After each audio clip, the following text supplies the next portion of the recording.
What makes the streets of San Francisco endure is not its cases, but its atmosphere, and when interpreted through the symbolic idea of hot dog, the series reveals itself as a meditation on how ordinary routines create extraordinary consequences, because the show understands that violence rarely announces itself with spectacle. It hides inside habits, schedules, and social shortcuts. And the hot dog is the perfect emblem for this philosophy, something inexpensive, ubiquitous, and forgettable, yet deeply embedded in the urban rhythm, appearing in scenes where no one expects meaning, and this casual presence mirrors how danger operates in the series, quietly, persistently, and without malice until suddenly it becomes irreversible, and the camera work reinforces this by favoring street-level realism, letting backgrounds breathe, allowing extras to exist as more than scenery, making the city feel populated rather than staged. And in this environment, Inspector Stone functions less as a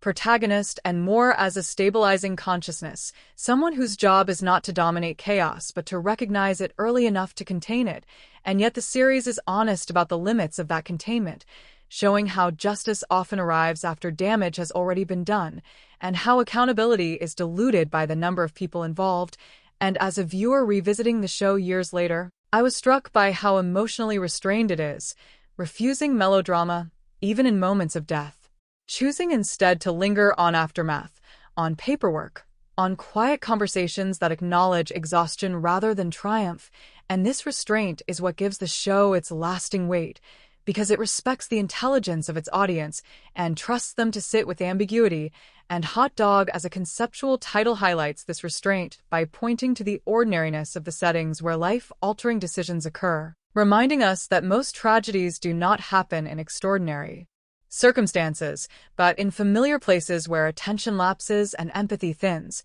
And the series never lets us forget that the city is complicit, not through intention but through design, through density, through the normalization of friction. And in that sense, the streets of San Francisco remains one of the most quietly honest portrayals of urban life on television. Not because it exposes corruption or celebrates heroism, but because it shows how easy it is for everyone to look away just long enough for something irreversible to happen.